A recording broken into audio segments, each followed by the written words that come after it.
a couple of weeks ago that you wanted to find some. To make when it comes to guys that will just period. Looking forward, you got some hard decisions to make when it comes to roster changes and coaching changes, right? So there are some videos circulating on the internet from the families of a couple players that would lead some people to believe that Dre Geenlaw knows whether or not he will be here or not. Has there been any conversation where he's been given a definitive answer of his future as a Niner? No, we don't even know, guys. We haven't spent much time together yet. I've had 2 days with exit interviews with players and coaches.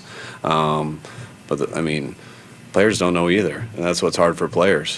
They're under contracts. They know when their contract's going to run up. That's an emotional time for players, for their families, for wives, girlfriends, whoever it is, kids, just like it is for coaches when I can't always tell them exactly what their future is going to be the day the season ends. It's tied to a lot of other people, and I know I've been on that side. I know wives are texting you all day asking what the deal is, and they don't believe that you really don't have an answer yet. And I know what they look like when you walk them through the door and they're like, what are we doing with our lives? And you're like, I don't really know.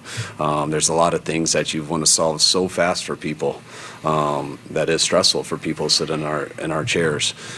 But you can't solve everything at once. A lot of things are tied together, and when you hear things like that, or Greenlaw, like, we're doing everything in the world we can to bring Greenlaw back, and we're not into losing really good players who are unbelievable people. So we're going to do everything we can to never lose really good players who are good people. But that's also a very hard challenge, very hard, and that's something that you don't just talk about in one meeting. There's too many things that connect to that. Draft, free agency, roster, years, all that stuff, and that takes weeks, months to decide.